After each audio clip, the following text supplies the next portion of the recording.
Right. Let's jump right back to it. Hey, Fishy. Weird for her to be so quiet. I wonder if she's in the bathroom? What the? What's going on here?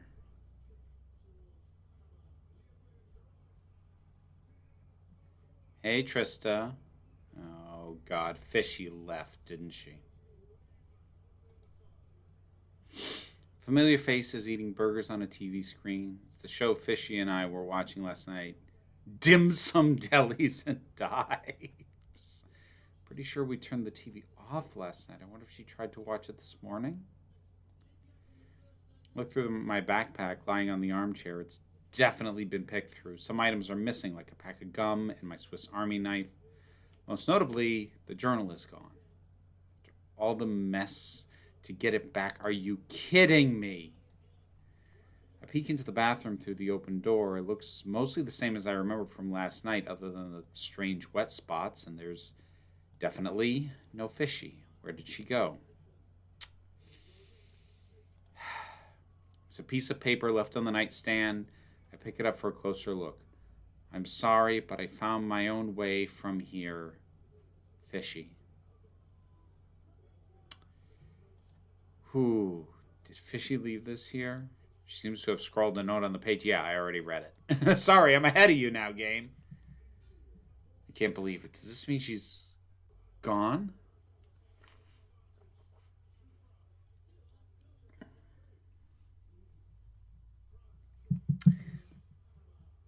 Well, good luck finding the fun in that, 255.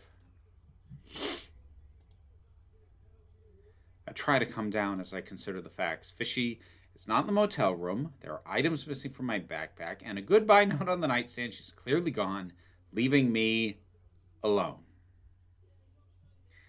Fine. She wants to leave me. Who cares? I don't need her. I don't. Easy enough to say.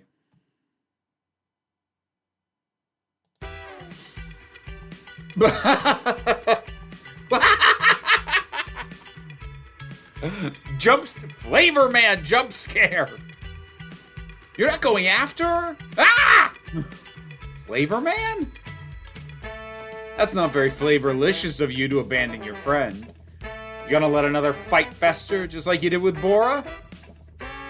No, Don't make a decision you're going to regret, Andy.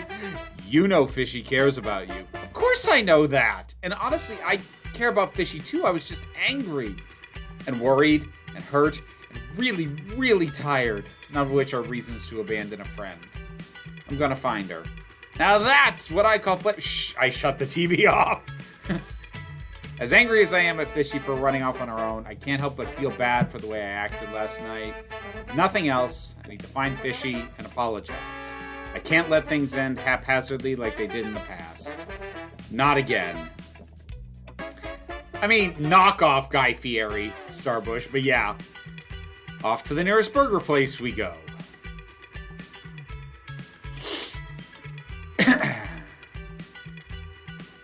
I thought I would have run into her by now. How did she even get so far with her stubby little legs? Ah! She could have at least talked to me before running off like a child. And the shower curtain as well. Yikes. What do you think, man? Who's in the wrong here? I hate to say it, Chip, but anyone who lets a friend a friend run off and get lost is a total B word. Yes, a bad friend. I feel like this is why you don't have any friends. Kidnappings are on the rise this summer, targeting unsupervised youths. Also known as armored fish, are an extinct group of prehistoric fish from the Paleozoic era. Can you guess what they're called? Wait, Fishy knows this one. Is it, sharks? Ah, so close! The correct answer is placoderms. Sharks aren't extinct, you idiot. This is bullshit. Fishy would have gotten it. Maybe I was too hard on Fishy. She's clearly smarter than I am about some things. like fish taxonomy or how to be a good friend. That's enough of that. Alright, she can't have gone far. There's gotta be a burger place on the next exit. Oh no. I pull into a rest area only to find 4 different burger shops. Be careful what you wish for. Well, Fishy, I sure hope you're here somewhere. Where should I check? If I were Fishy, I would go looking for the perfect burger at...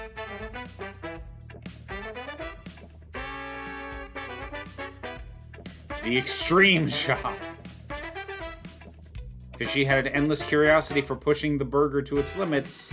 If I were her, I would have been drawn to a place like a fish to angler lure. This is it, Fishy.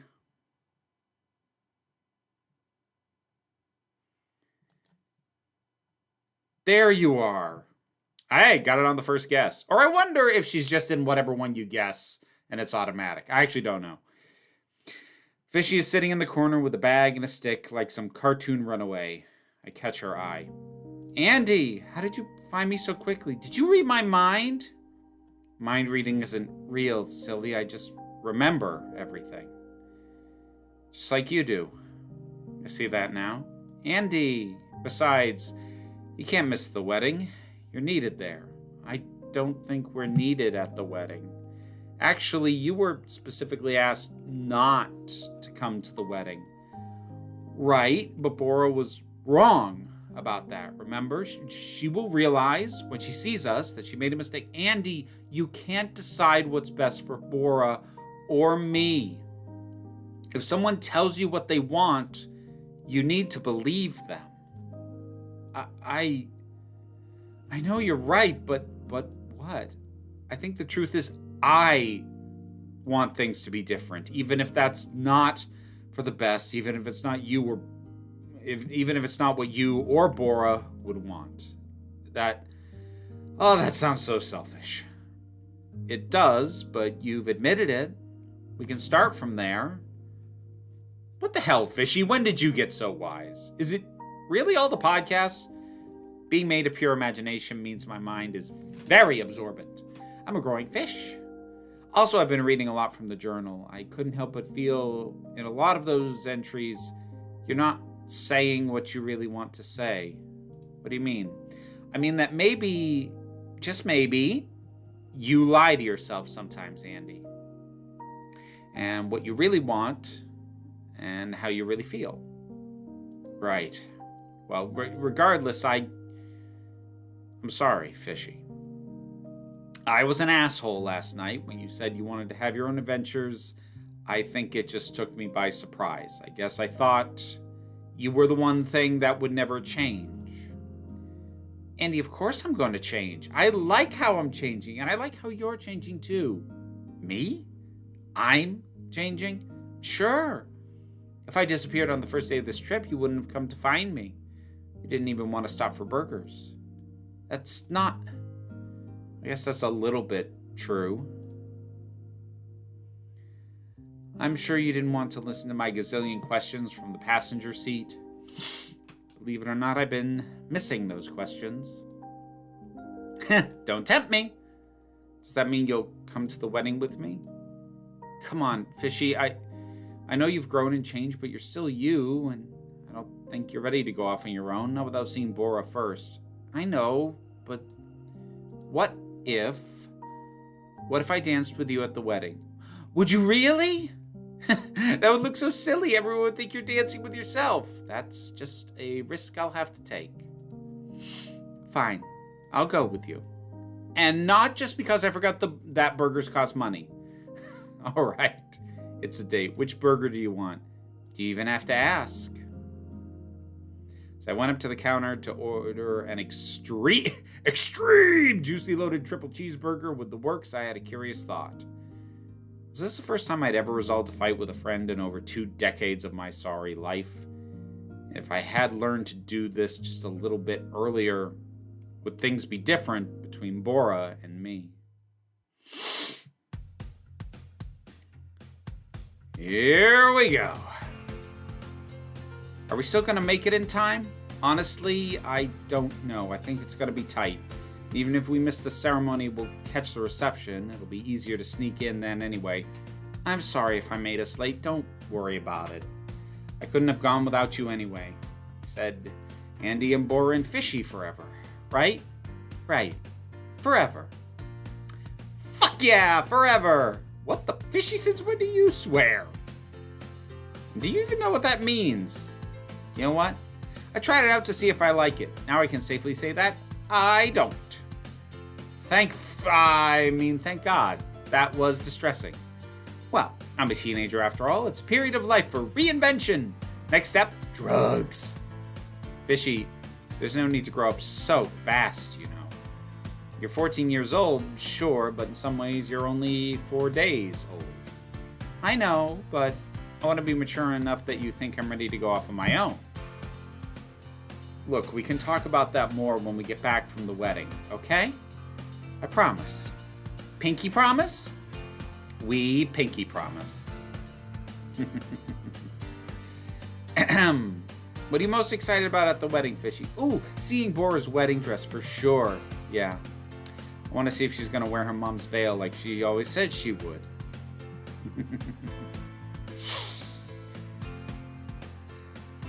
Oh, and I wonder if the whole place is decorated in her favorite flowers. Calla lilies.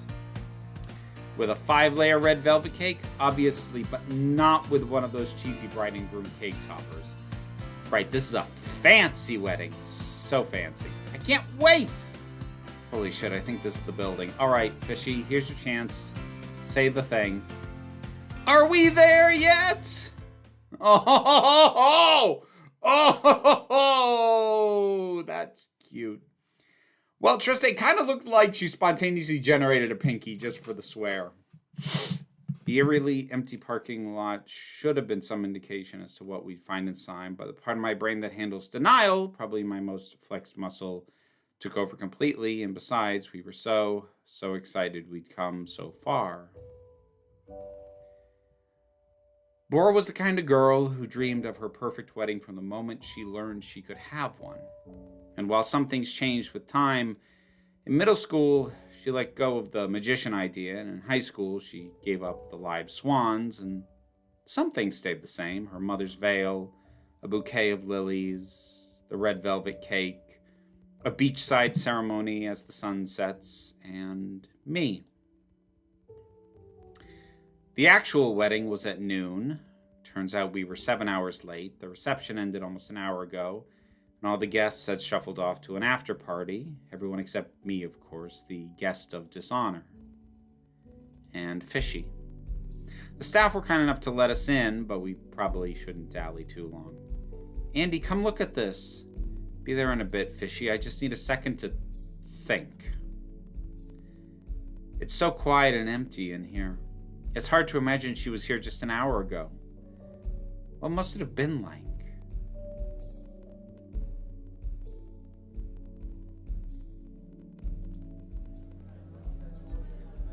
Maybe there would have been delicious food and bottomless champagne for everyone.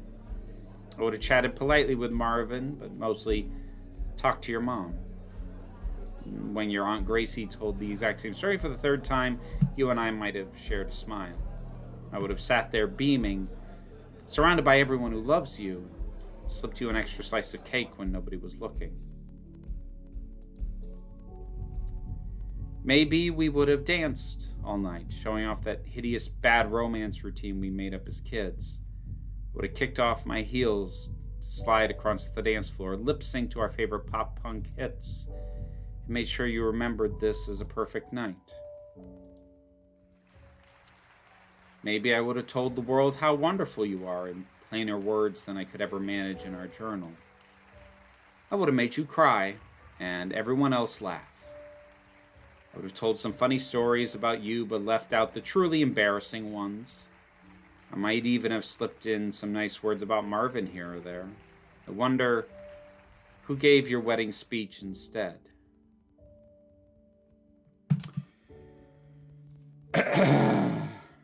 In that movie, they did this weird thing where they tried to imply trans kids were just lonely and confused while they're suing them. It's like even they knew trying to depict a literal child as a big bad guy in their movie was a bad look, even if that's what they in fact do in real life. Yeah,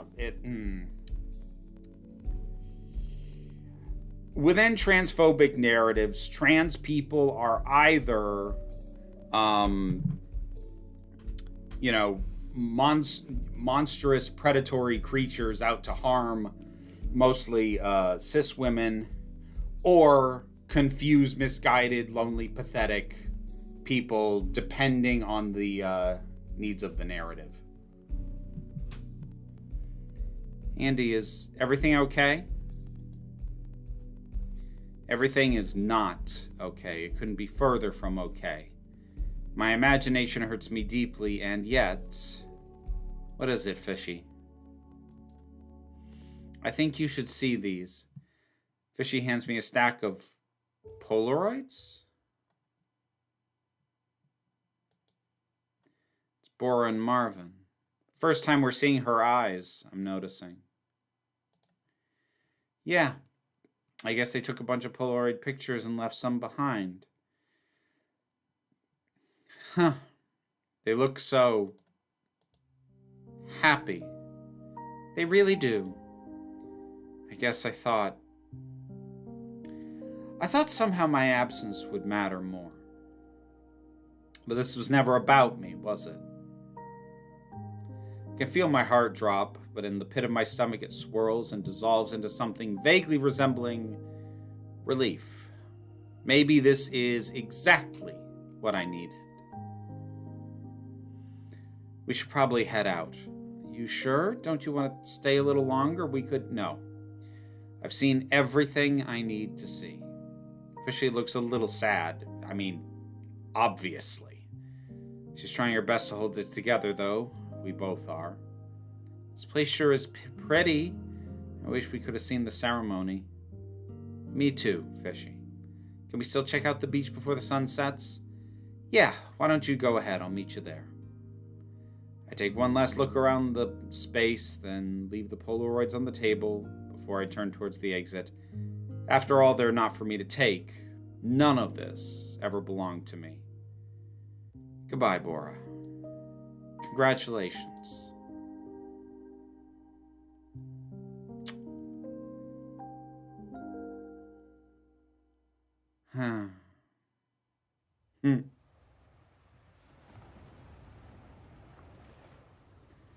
So what do you think? Does it still look like the end of the world? Yeah, but it's also a path into a new one. I'm sorry I got your hopes up. I shouldn't have assumed a sunset wedding. I just never questioned it. Just another one of those things I was wrong about. Sure, but I bet we have a better view than the after party. Hell yeah. How are you feeling, Andy? Honestly? Weirdly kind of okay. Oh, that's great. Wait, actually okay, or are you doing a repression thingy? Who can say, but for now, I'm feeling fine. Well, obviously I'm disappointed. There's hints of sadness and anger and whatnot, but I guess what I mean is I'm okay to be feeling this way. Huh. That's surprisingly mature coming from you. Oh, fuck off. You're a fish. Wow, philosophical insights and profanity. Are you sure you shouldn't start a podcast? You really are from my brain, aren't you? Sure am. By the way, Andy, you promised me a dance. Oh, shit. I'm sorry, Fishy. This whole mess, I forgot about our deal. That's okay. I understand. No wedding, no dance. Well. Oh, that's bitter as shit, not doing that one. Not necessarily. Oh! I take Fishy's hand and start swinging her around the sand, humming a distant tune. It's silly and awkward and a little sad. But for a moment, I feel like a child again, hopeful and beloved. I think this is goodbye. Wait, what do you mean? Was my dancing that bad? No, I trust you, Fishy. I should have trusted you earlier. And if you want to go off into the world alone, the most caring thing I can do is let you just do that. You're serious. I love you, Andy. You know that, right? I love you too. But I have so many places I want to go. So many adventures to have. So many burgers to eat. Yeah, but I think the extreme juicy loaded triple cheeseburger with the works will always be my favorite. You and your memory. Exactly. Even when I'm far away, I'll remember everything. That's why we'll always be friends. Forever. Oh.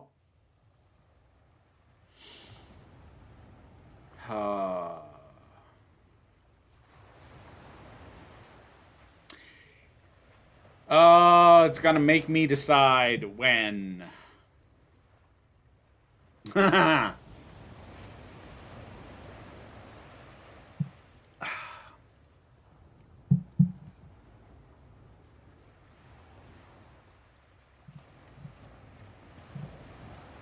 Goodbye, Fishy. Goodbye, Andy. But she walks into the ocean until she can't walk anymore, until her little head disappears beneath the waves. I watch her go, holding my breath.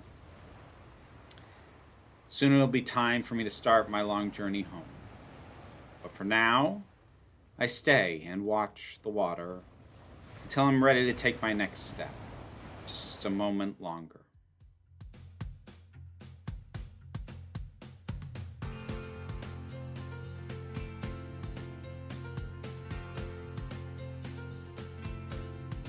I'm miles down the road, so far out of reach. That was sweet. I like that.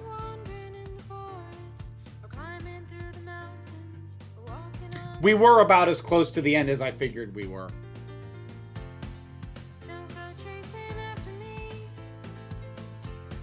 Oh, and by the way, I did check. Game is actually free on Steam, which, given the amount of gameplay it has, I think it's probably a good call. But it's good. I like it.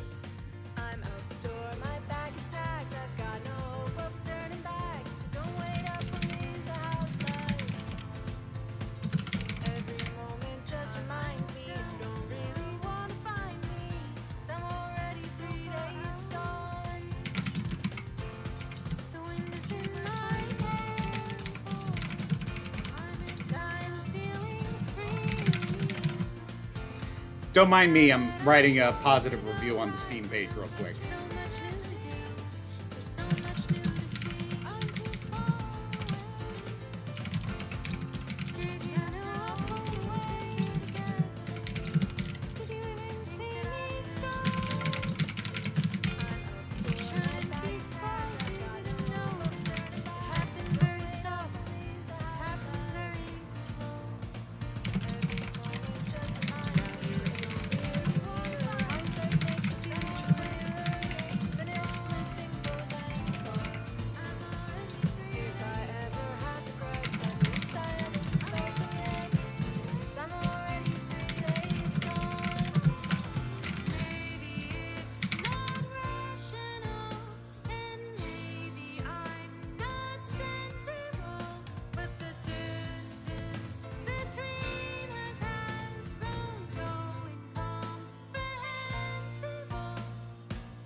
Alright, so I gotta fire up something else because we are so early into the stream.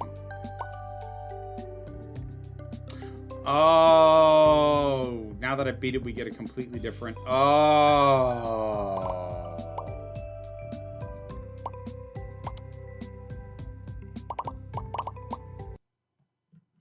Okay, let me fire up something else. You know, I always think when I see moments like this in stories, it seems poignant, but if a real person did this, you'd assume they were having a mental breakdown or something. Well, that's the beauty of narrative. So, Get this going and set this up. Give me a second. Yeah.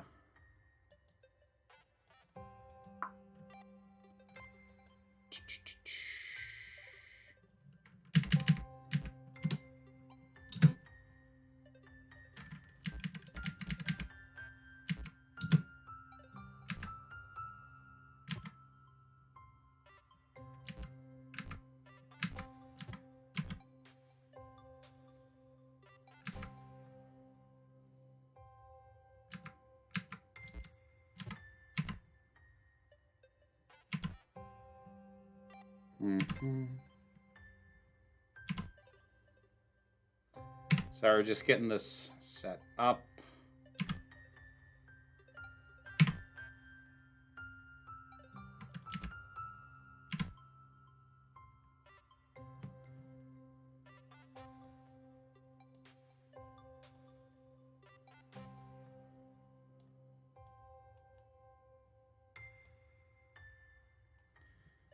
Okay, so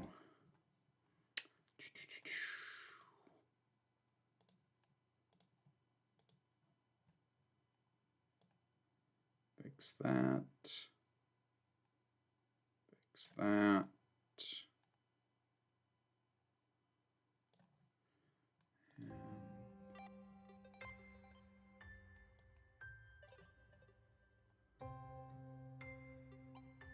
Okay. Change the title on the stream.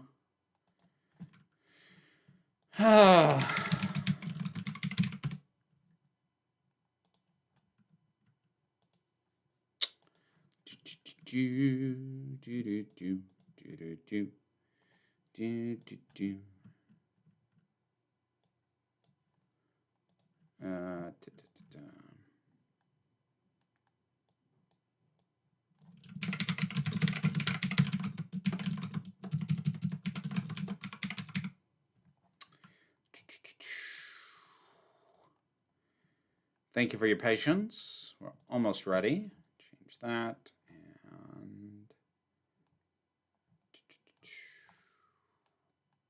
save that and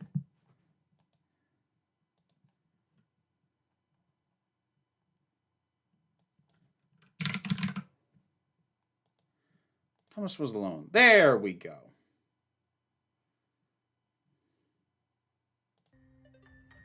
All right.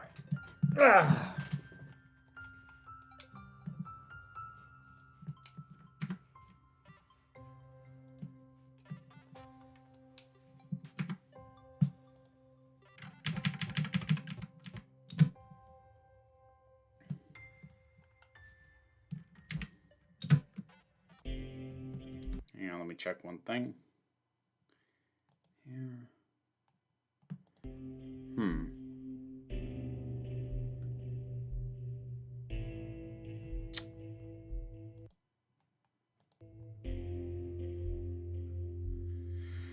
The program was a failure. Boy, I'm off to a good start. Didn't even read it right. Was alone. Wow. A weird first thought to have.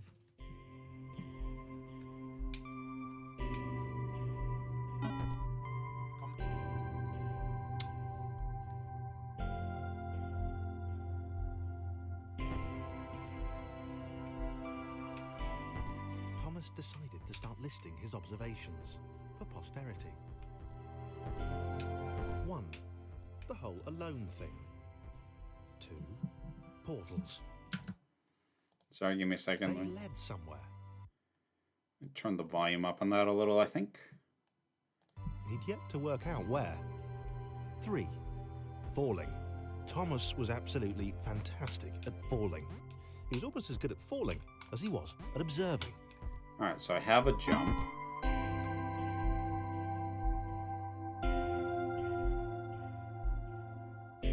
Yeah, but Okay, that's what interesting. happens sometimes. Thomas 255. couldn't fall past this block.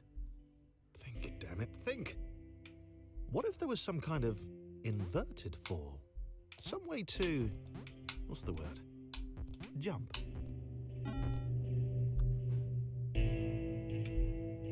A big jump. But Thomas noted there was no real danger in missing it. The world didn't want him to fail here. It was pushing him, but gently. Interesting. This all seemed a little dangerous. The world was not Whoa. to be trusted. It was unstable, and it seemed to Thomas that it could let him down at any moment. Interesting. Yeah, the thing is, 255, that the lesson that Andy needed to learn in that game was that while she may have had a desire, to have a moment of at least ending things better with her friend, you don't always get to have that, because desiring that, you might think it's for both of you, but it's for you. And if it's only for you, it might in fact be a bad idea. It's one of those very complicated things about connections and relationships that doesn't get talked about a lot, because a lot of our media depicts like, well, if one person, thought it ended badly and wants it to be better, then the other person must want that too. No, not necessarily. Sometimes, sure.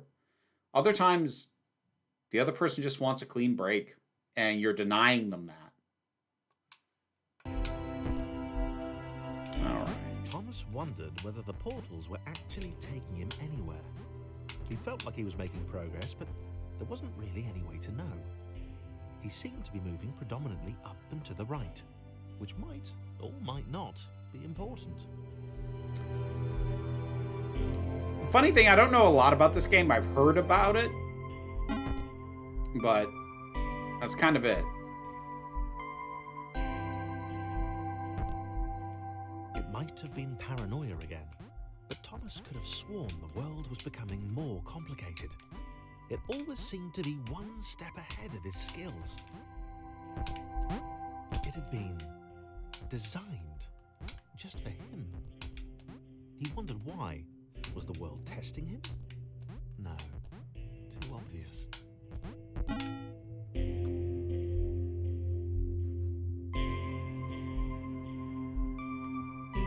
Something about the boiling, toxic, glowing water intimidated Thomas.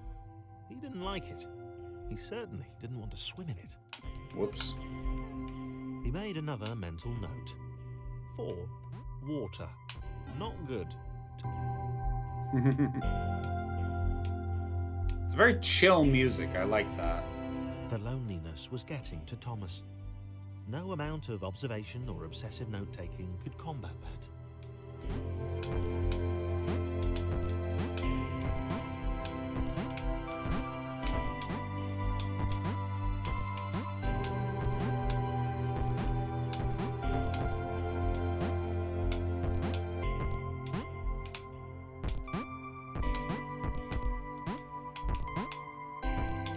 Whoop.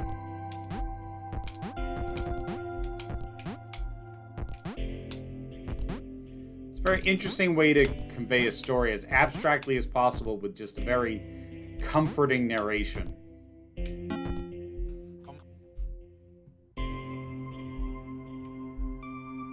Thomas had a new theory. The world was training him. Whoops. He could feel himself getting smarter. There was the mental list to Oh, consider. come on. Over the minutes and seconds since his spontaneous generation, Ah! he'd become a pretty skilled jumper. Yeah, you say that as I repeatedly He land was in the water. evolving. He just wished he had someone to share it with.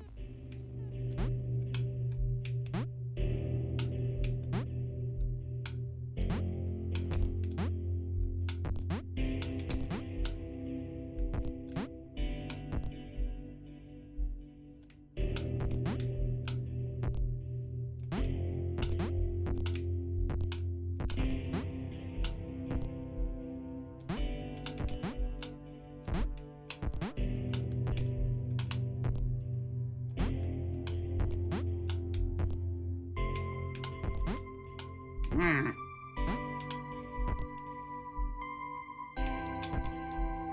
Oh, come on. That jump is not as reliable as I feel like it should be in a game that is mostly platforming.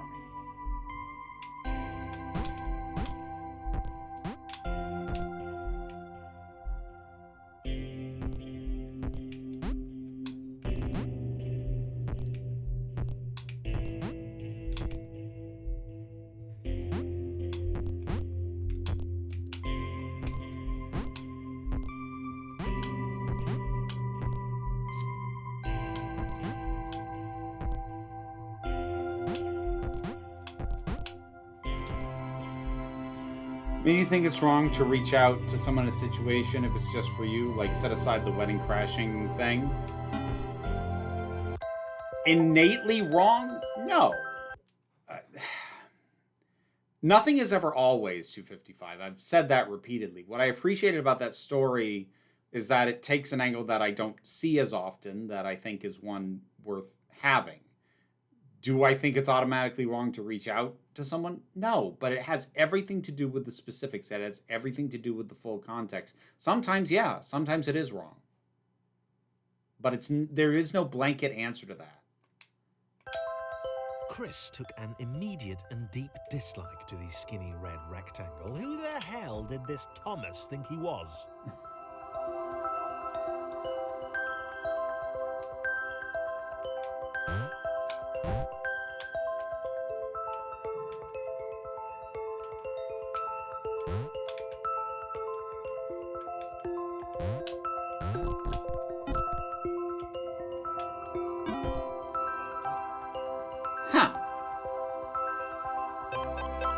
Hi, Chris. Chris had been doing fine. He wasn't the highest jumper, but he'd held his own. He'd even been graceful at times. Well, not actually. Not technically graceful. It's probably the wrong word, but you know, fine. There was that skinny little runt leaping about like he owned the place.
Okay,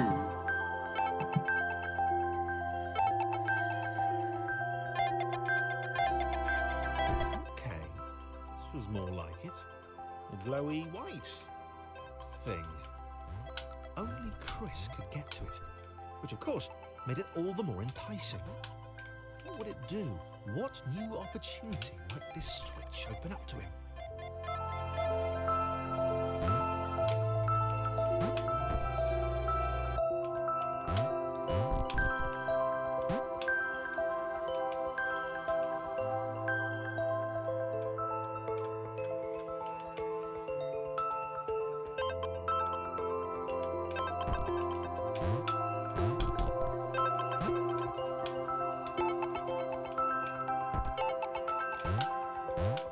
Great.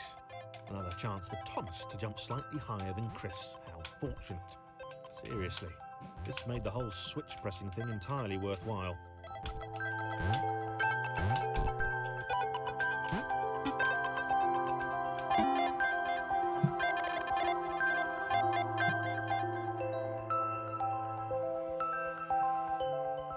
Was this good? Because on the surface, it did not seem good. Chris was pretty scared. Little Red seemed fine, happy to be on his merry little adventure. Chris couldn't shake the feeling that things had taken a significant turn for the worse since Thomas had joined him. Sure, he'd been able to piggyback his way to ever so slightly higher platforms, but where had that got him? Well, to ever so slightly higher platforms, which was sort of his point.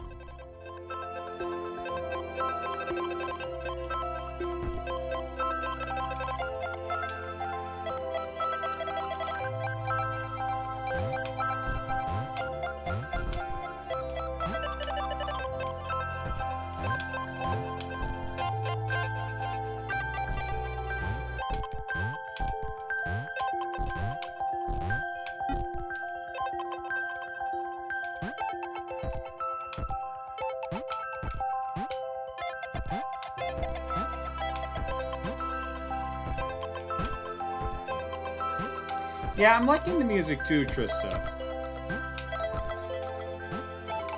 Oh, I hope you have a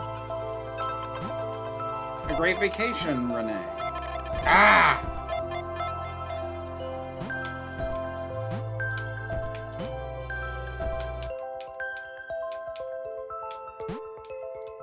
There we go.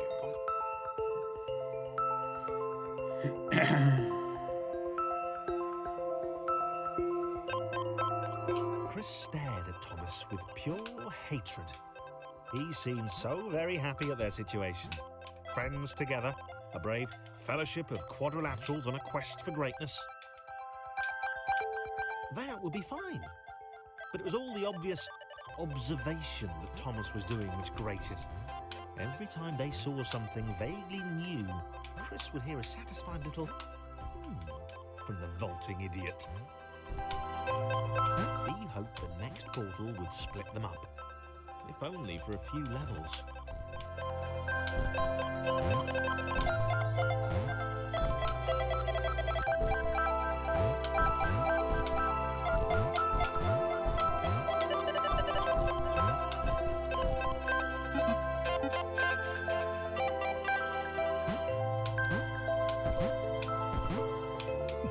Whoops.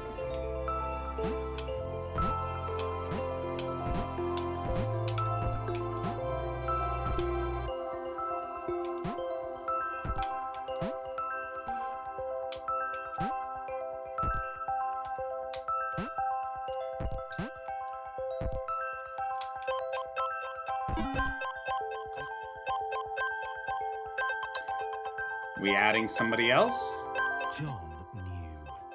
He knew that this was his chance, a moment to shine. This was game day.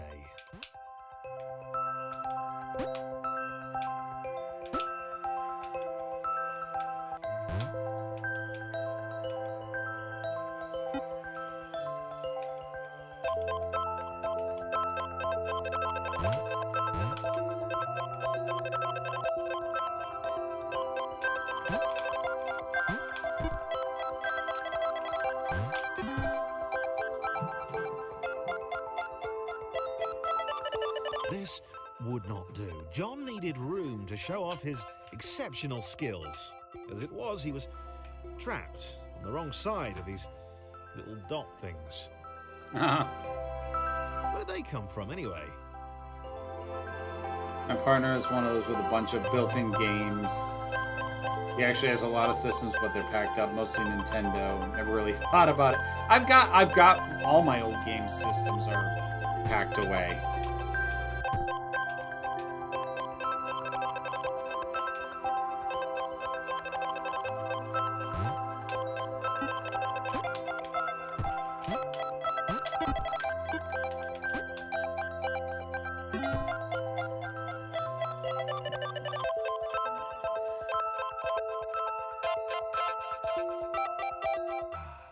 John inhaled the air of the open space, and it smelled of awesome.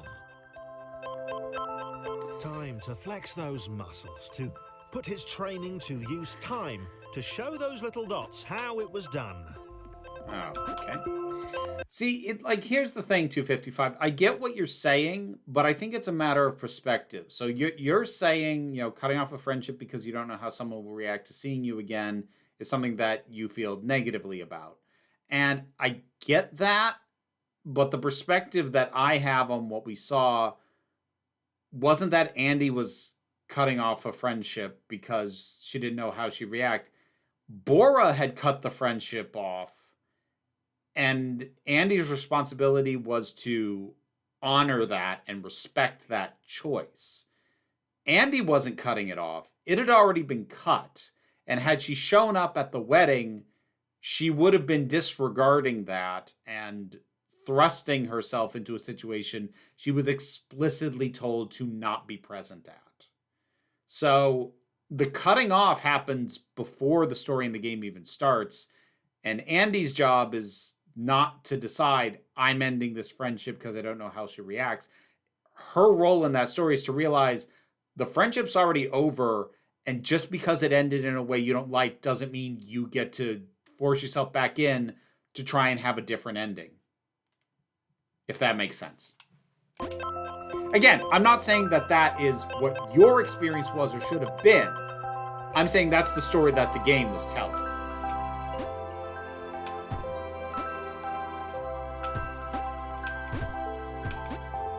John decided to press the switch to let the little dots catch up with him.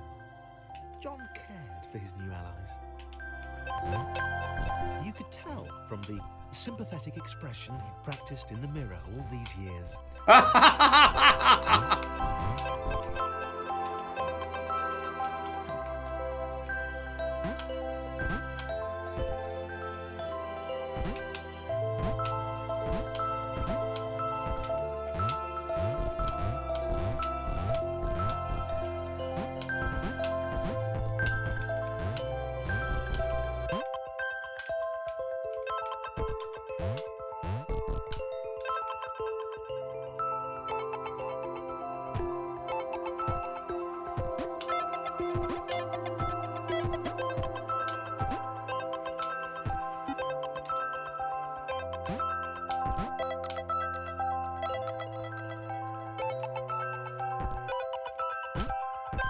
I get it, 255. I get it.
John was happy to keep helping. He felt it was important to his image that he was seen to help the little guys. Important to his image, huh? Interesting.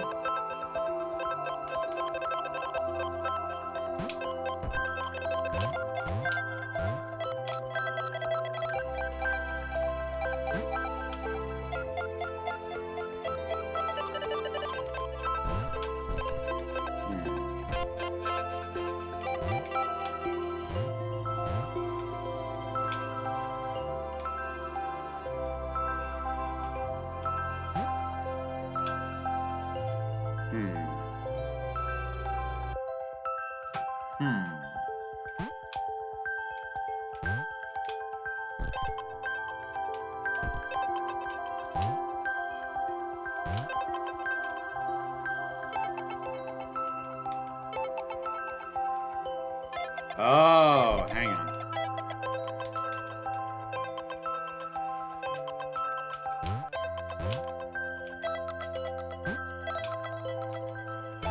There we go.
I like the shadow effects too, actually. I'm just kind of taking note of them for the first time.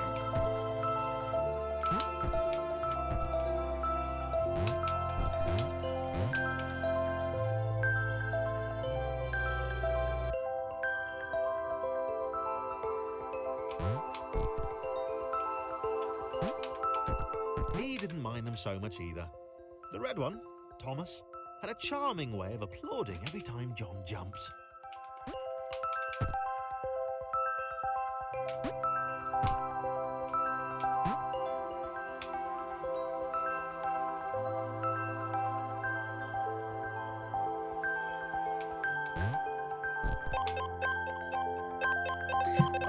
They won't jump with somebody stacked on top of them, Beatmaster.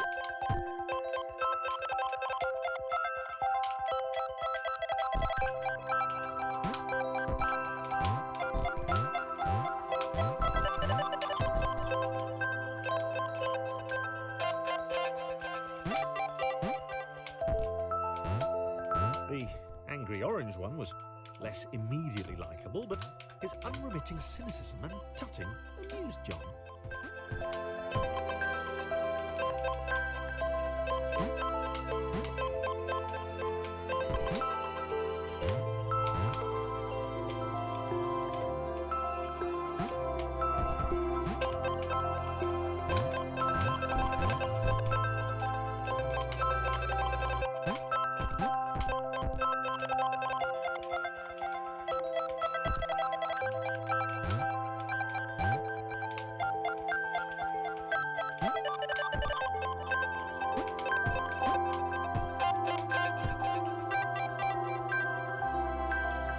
Hang on a second. Ah.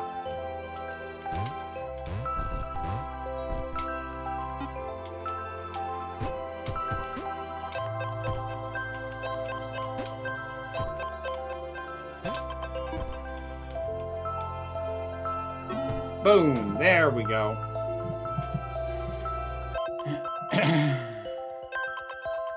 Well, yes, obviously 250 plus the narration. Target. This would require coordination, balance, and timing. John was sure the dots would be lost, but he was happy to guide them to triumph. You're a little on the arrogant side there, John.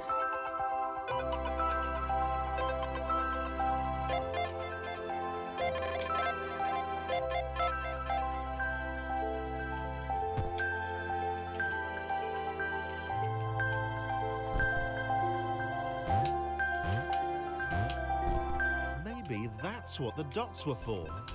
They were there to extend John's reach, to make his performance even more impressive. John liked the thought. He decided to keep them. You're a little arrogant there, buddy.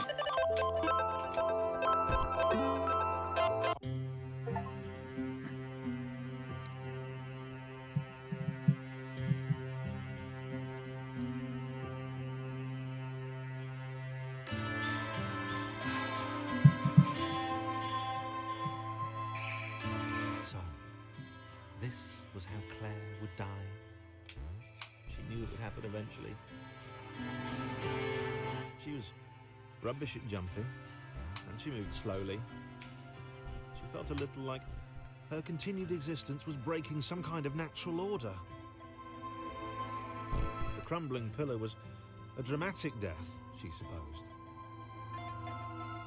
Wait, what? Oh. Claire couldn't shake the feeling that she was not, in fact, dead. It was at that moment that Claire realised she had superpowers. The narration is great on this. She'd need a cape. There was no getting around that. You couldn't be a superhero without a cape.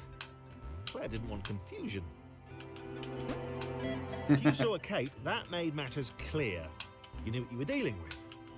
Claire was all about communication. And, you know, floating in water, which was her superpower.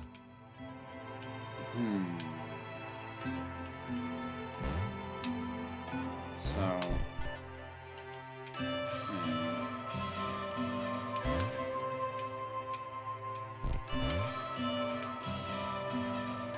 All right, we can move with somebody on top of us. We just can't jump.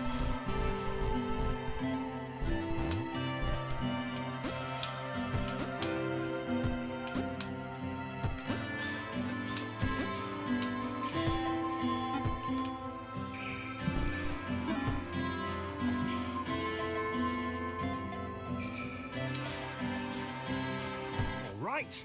Fear not, my skinny friends, for I am Claire. I will save you. Oh, that's sweet. Claire needed to come up with a superhero name as soon as possible. Claire was rubbish.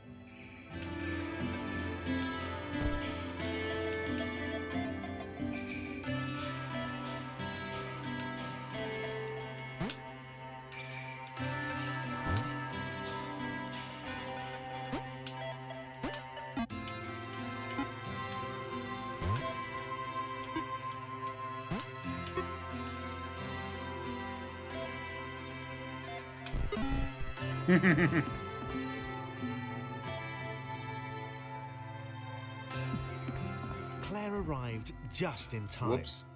Which was, of course, the...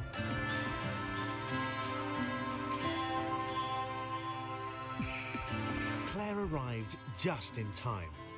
Which was, of course, the perfect moment for superheroes to arrive.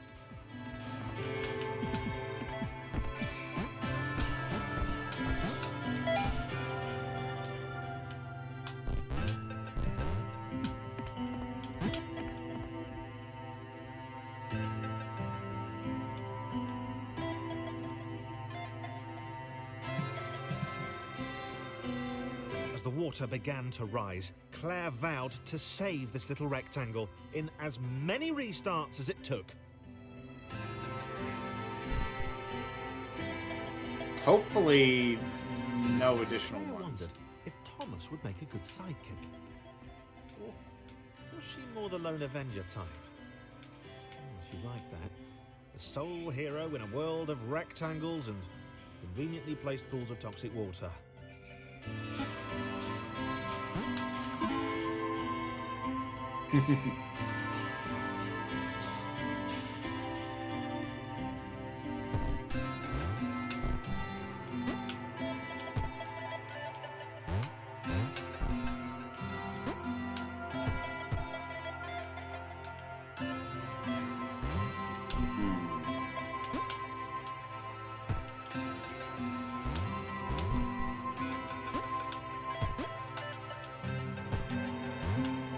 The others told Claire that staircases were a bit of a fixture here. Claire wondered why the world made it so difficult.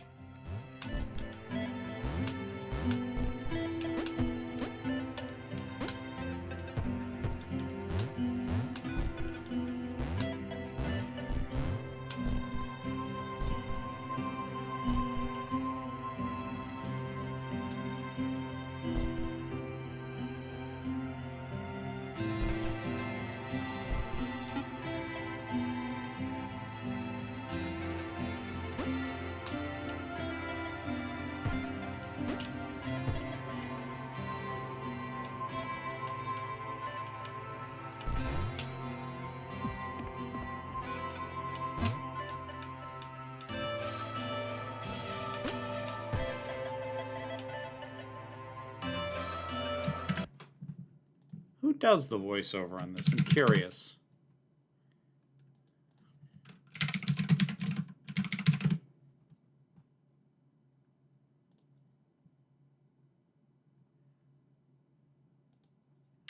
Guy by the name of Danny Wallace.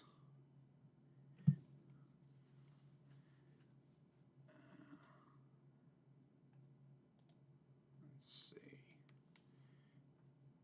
Acting credits.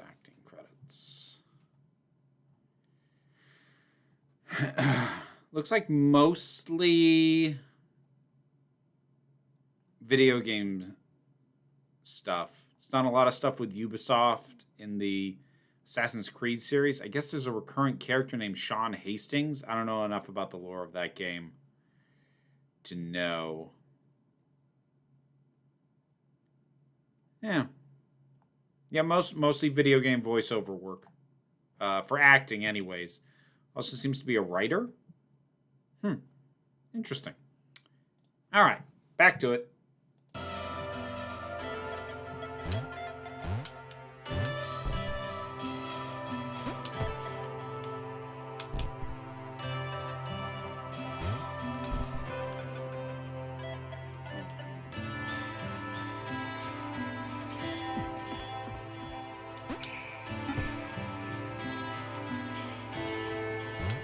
Did not need to bring Chris over.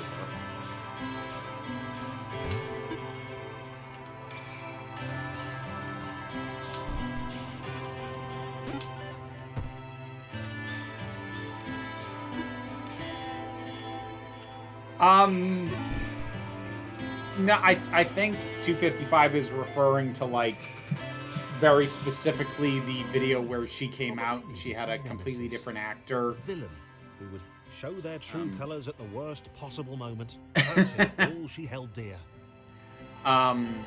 In the Chris was the most obvious choice. He seemed stroppy enough, and his jump was so pathetic that it conveniently avoided Claire's insecurities. Yes, Chris. Diabolical Chris. The fiendish Christopher.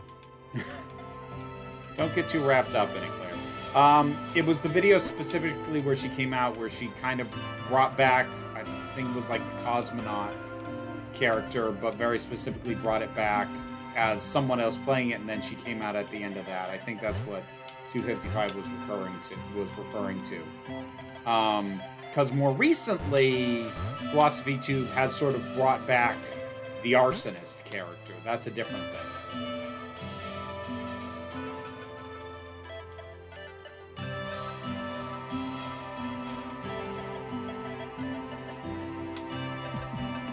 Ah, dang it.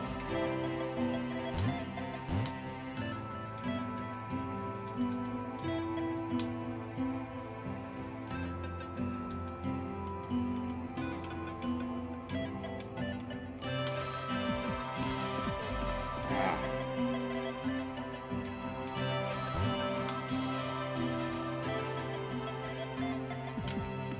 There we go.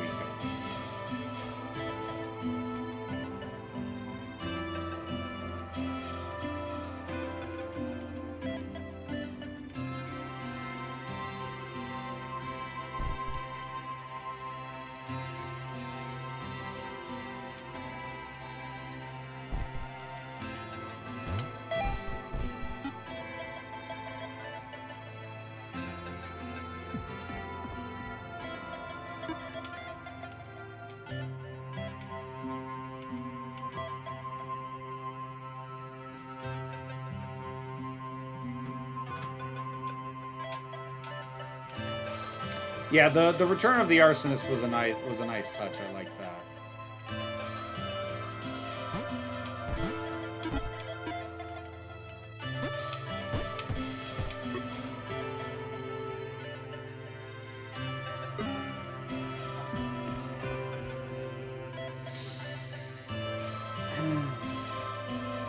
Wait, where had Chris gone? Was he off somewhere?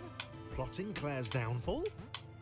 If Claire was honest, and she had to be because she was a superhero, this was a troubling turn of events.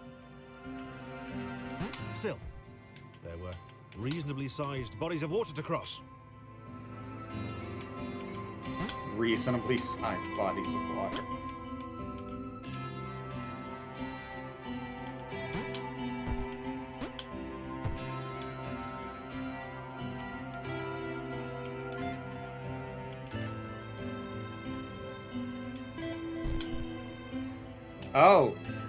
Oh, Claire can't do a normal jump with them on, but she can jump out of the water. Interesting.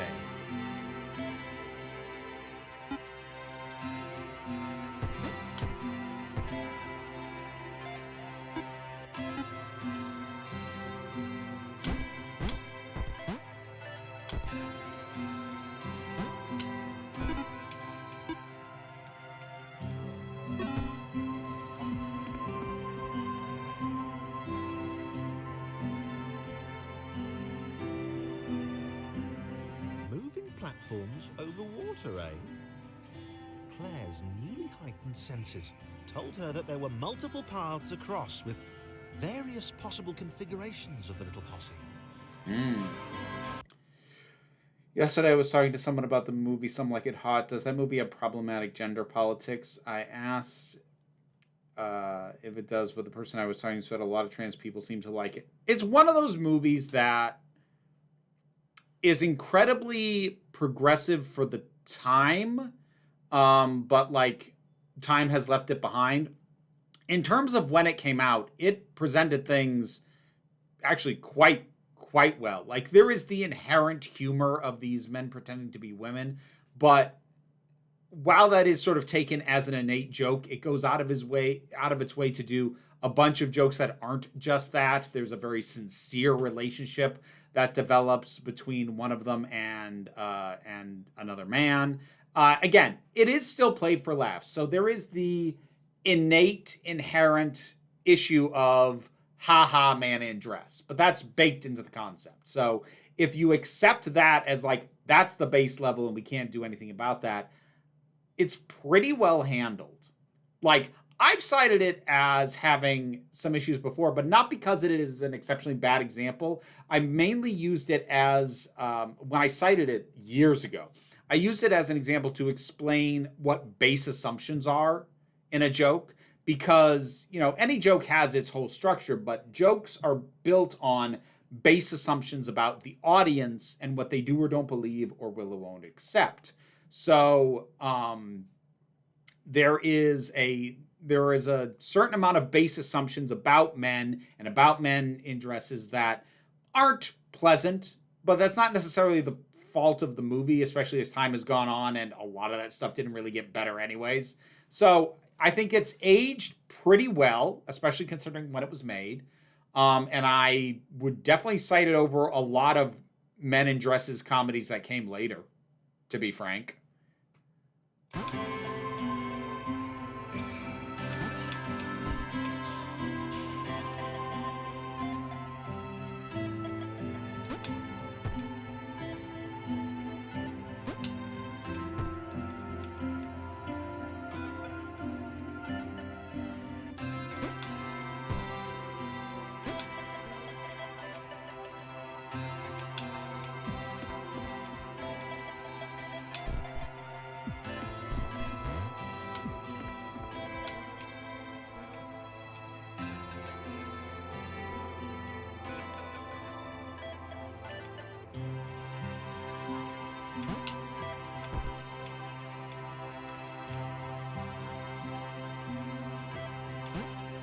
Only half serious, but what about White Chicks? I have not and will never see White Chicks.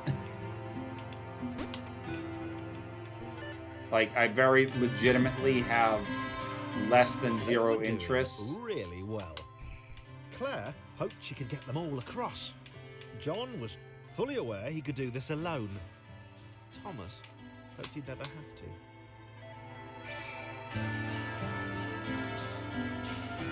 Okay. Let's see.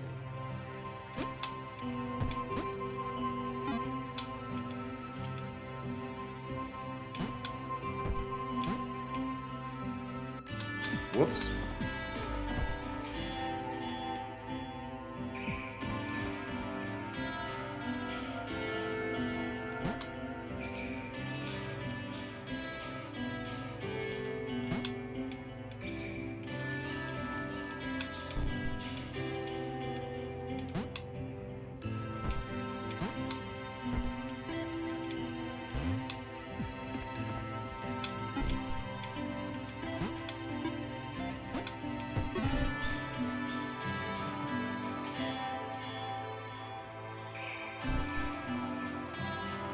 Yeah, it's quite an older game, Tristan. Why? That can't be right. It can't be that easy. Claire was alone, which was odd, because she wasn't meant to be alone. She needed to be where there were rectangles to save. Being the only superhero in a given space kind of defeats the object. Spikes? That was new. Claire avoided them. She decided they were most likely her kryptonite. Not the rubbish red kryptonite either, the proper radioactive green stuff. Oh, the rubbish red kryptonite.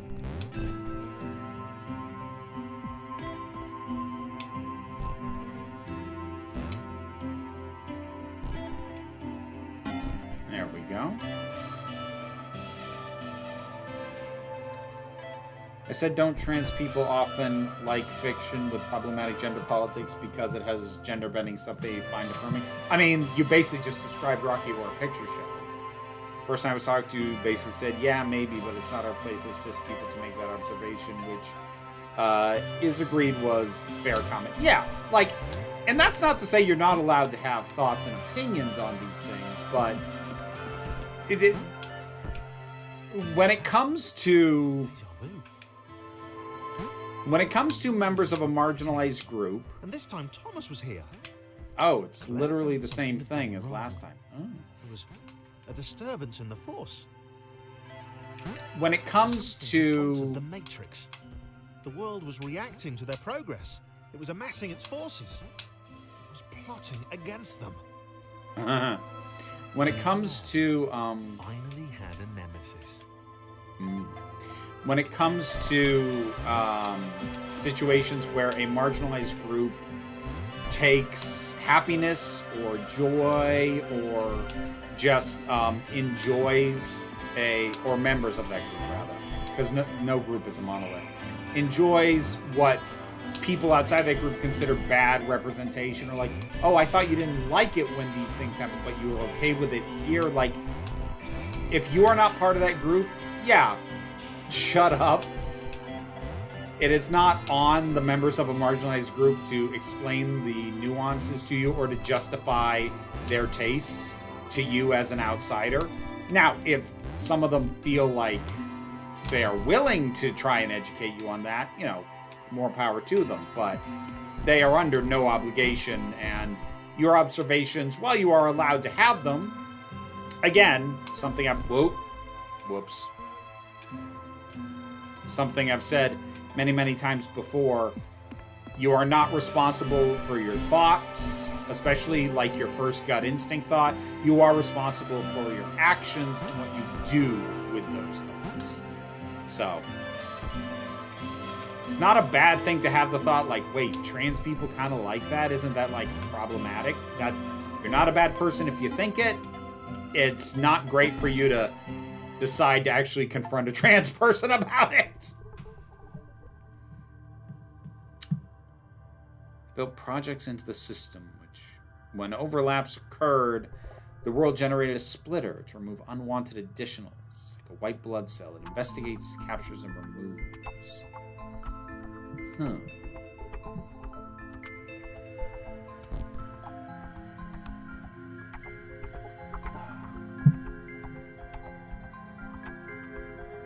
I mean, like, I don't like a lot of it either, Trista. Like, again, I made a video years ago talking about the inherent and problematic patterns with the way that men in dresses get depicted in media, because what I noted, and I don't know if this has gotten better, I suspect probably not, but men in dresses, unless it is a trans story, and those come with their own pieces of baggage, men in dresses in movies and television is always played as a joke, an inherent joke, like it is innately funny. And it is almost always a matter of circumstances force them into this, and no man would ever choose to do this voluntarily. So it removes any notion of like this is something someone chooses to do, and it treats it as innately funny. And there is a grossness to that. Like, some instances are worse than others, but there is an inherent grossness to that. Like, oh God. And especially since it's played as humiliation humor. What could be more demeaning for a man than to be a woman? Ugh. Like, that's gross. That's gross. Even like separate from trans depictions of politics. That's gross. Again, some instances better than others, but yeah. What? Laura was pleased this one was behind a wall. Maybe he'd never know what she could do. Maybe they could just have a conversation, hang out. As long as he didn't find out what she could do, which would never happen so long as they stayed separate. What can you do, Laura? I'm curious.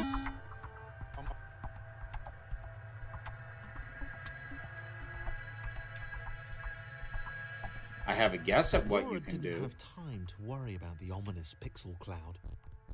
It had been following her for some time, and it had kept itself to itself until now. More important, Bounce. Laura's a bounce pad. who had shyly introduced himself as Chris, bounced atop Laura. She began to worry that he was just using her like all the others had. They'd all bounced too, and then they disappeared when her back was turned. Oh.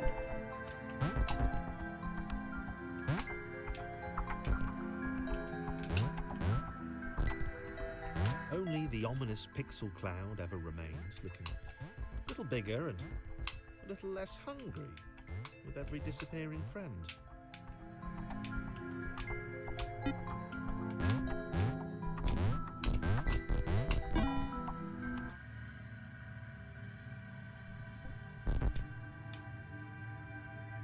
With every bounce, Laura found herself less and less irritated by Chris. She started to miss him when he wasn't there, on another platform or something.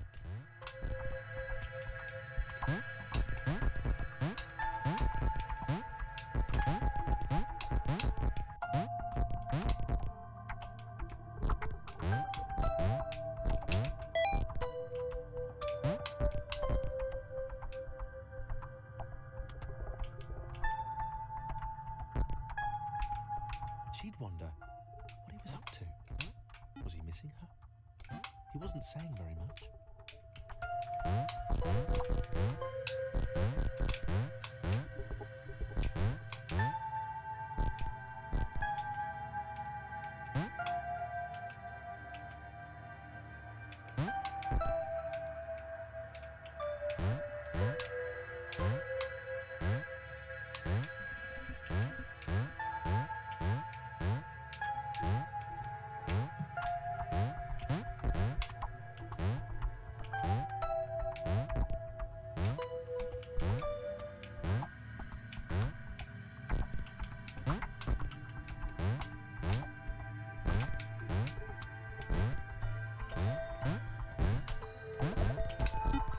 Aha! Interesting.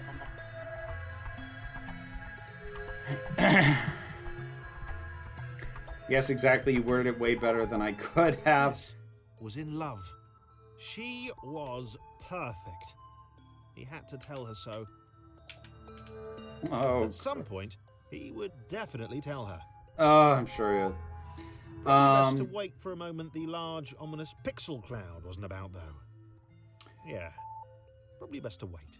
I'm guilty of liking some older problematic stuff, obviously, but some are really bad. I have cis-male friends who wore girl clothes in high schools.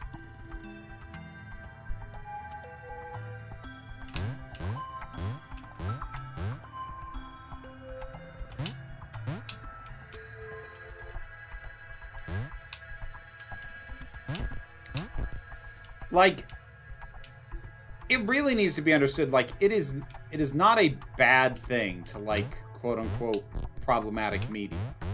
You don't have to apologize for that. You don't have to feel guilty for that.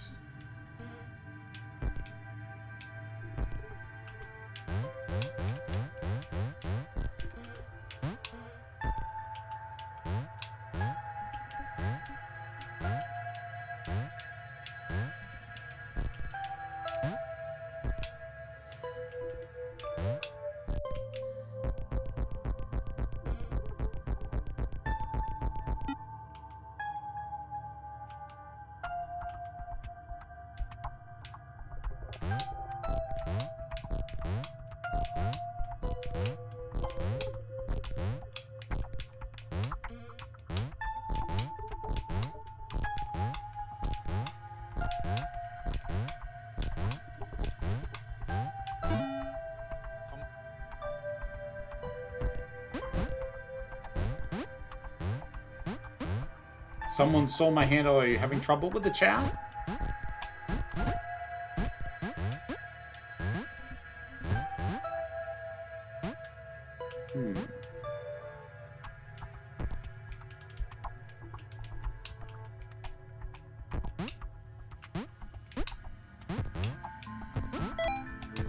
Chris was massively disappointed to run into the gang again. He'd enjoyed the alone time with his new girlfriend. Ah. Chris. Don't get presumptive.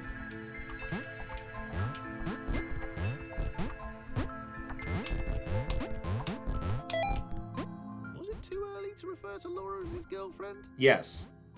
Only if I say it out loud, he told himself. He didn't want to scare her off.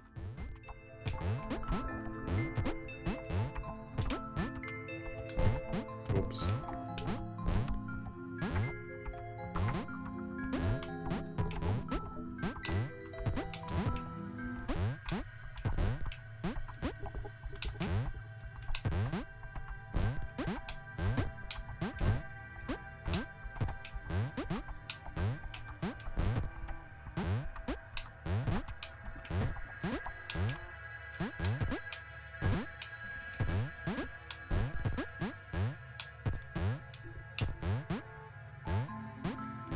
What is this game even? It is a fairly simple puzzle platformer with an oddly sincere narration personifying the puzzle elements.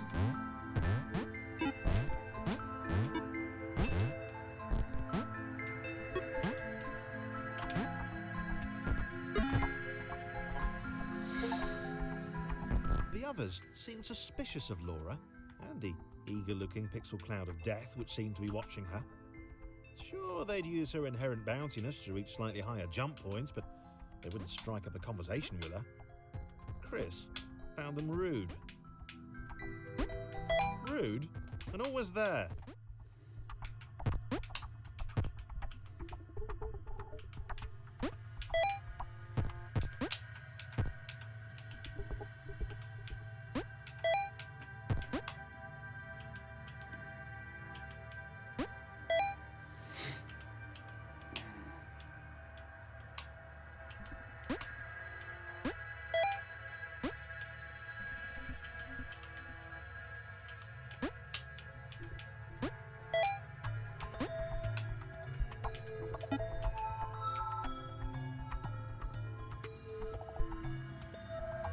Oh, this isn't Pong? No!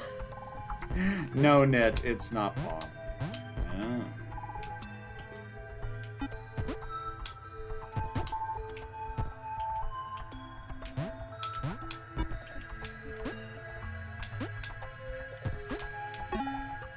Pretty Pong-like sound effects, though, now that you mention it.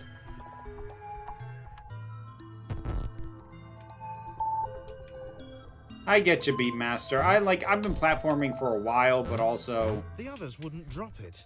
Who's that cloud guy? Why is he following us? What's that rumbling hungry sound he keeps making? Chris, can we just leave Laura behind?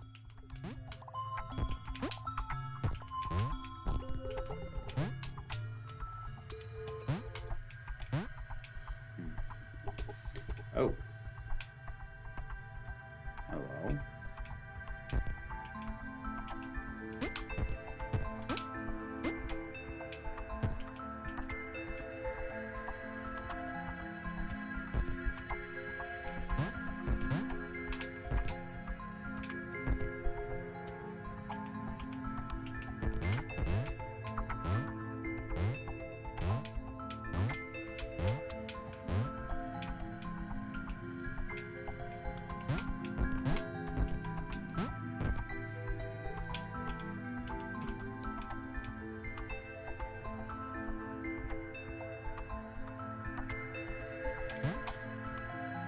Do I know what... Yes, Nit, I know what Pong is.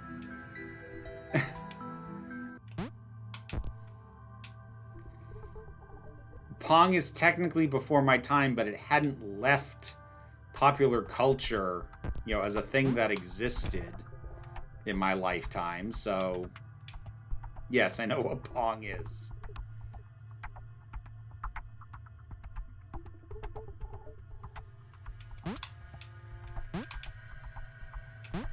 I'm not surprised to hear that, 255. That's kind of the impression you get from their performances as well.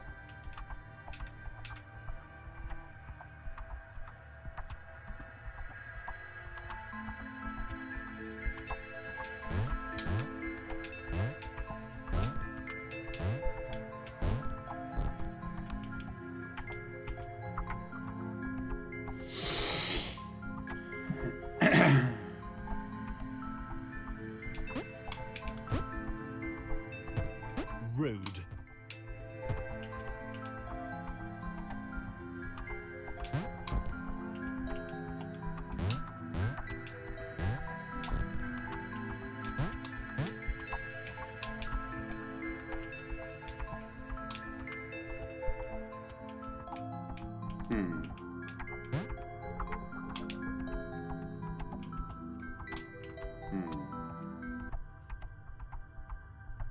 Hmm. Is there a switch? Ah, yes, there is. There we go.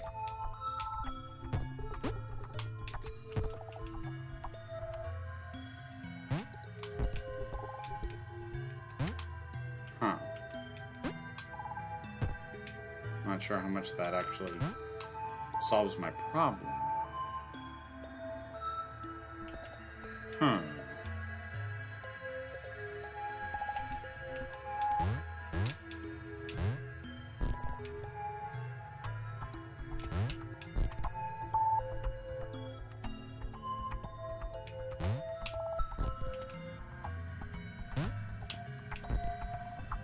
Huh.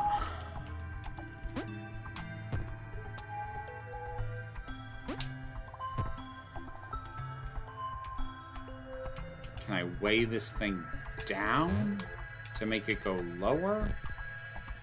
No, I don't think I can.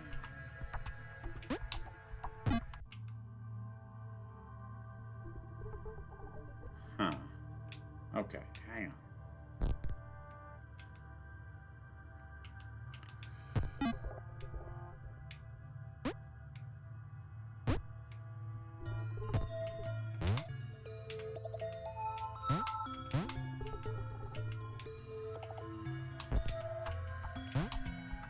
There we go.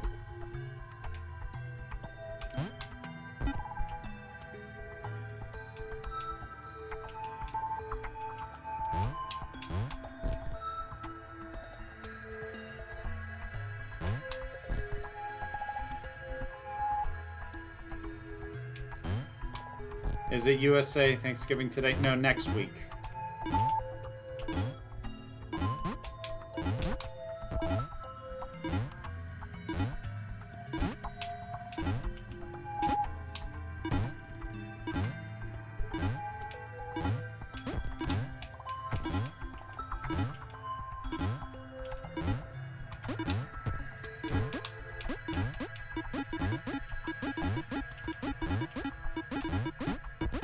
Boy, that sound doesn't get old.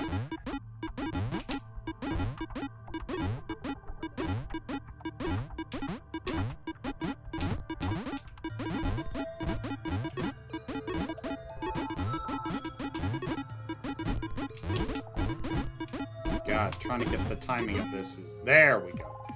Whoo!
Laura liked her new gang.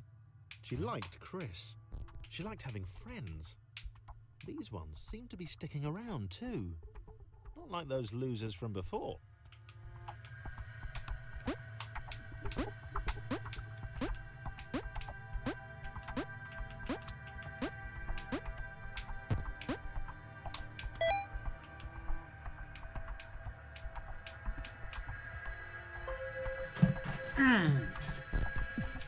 Whoa, damn it.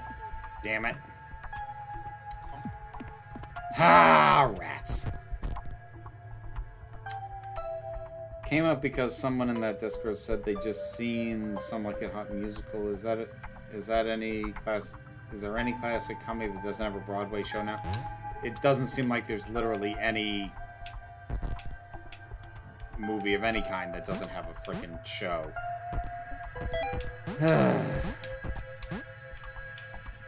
Freaking Lost Boys is having a Broadway thing. And I really don't feel like getting into all my issues with, you know, it's a movie, it's a play. Like, okay, what did you freaking add? Oh, look, nothing. Like, the point at which I realized it was a completely artistically bereft endeavor was when I actually saw a performance of Sister Act. Laura liked her new gang. The play version. Ugh. She liked having friends. Ugh. These ones seem to be sticking around too. What is wrong with you people? Like those losers from before. Like, there's something especially frustrating about watching something that is actually known for its very distinct music, and yet they put it on Broadway and they make it all new music. It's like, what are we even doing here?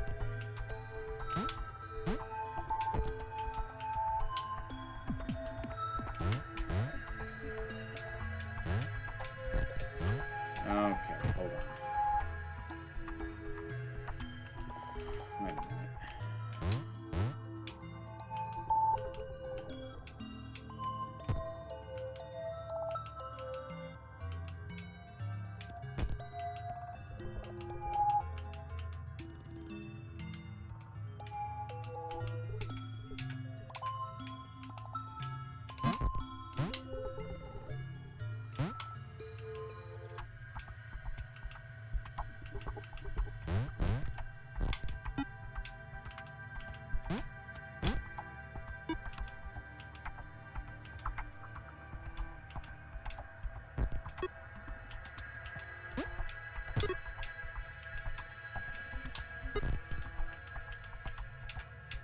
There we go.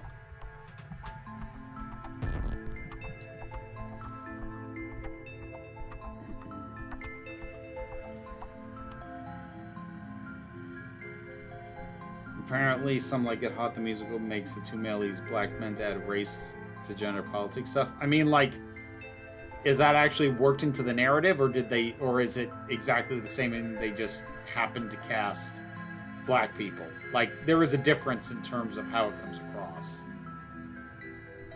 because it becomes the difference between integrating a new layer of politics into the thing on purpose and stumbling ass backwards into a new set of politics that you don't acknowledge.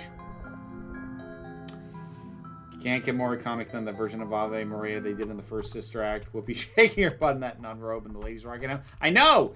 That's not in the musical. The pixel cloud was getting closer. It was spending more and more time hovering around. Laura could tell it was making the others uncomfortable. Like, literally none of that is in the Broadway musical. And it's... ugh. It's just so infuriating.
Now to figure out how to do this.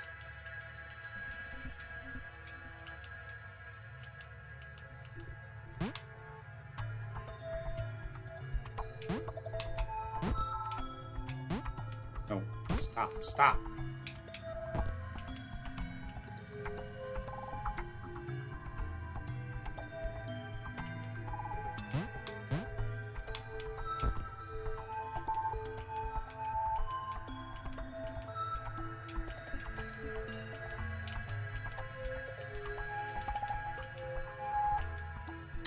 Shit. Okay, hang on.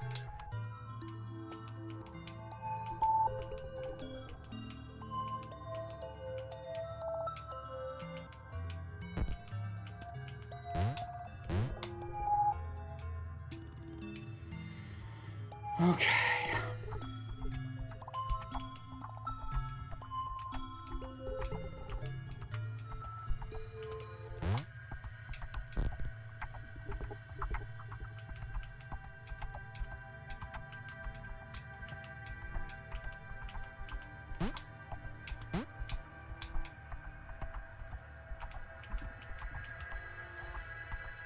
Okay.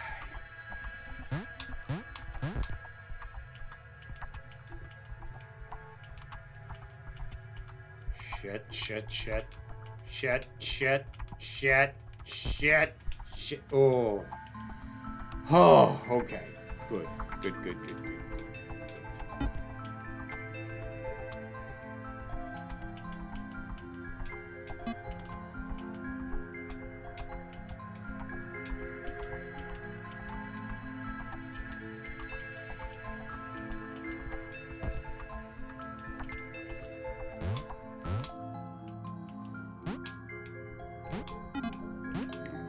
You hold on.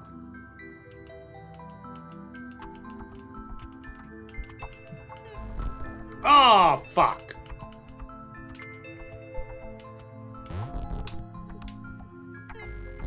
Ah, damn it. Hold on. Please tell me I can just make this jump. Yes, I can. Thank you. Okay.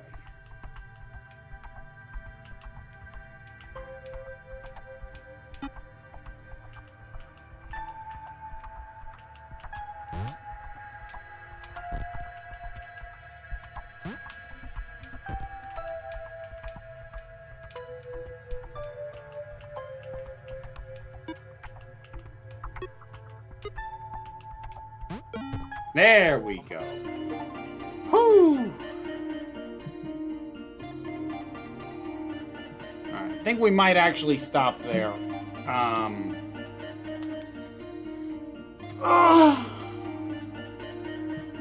Oh! Yeah, we're gonna wrap it up there.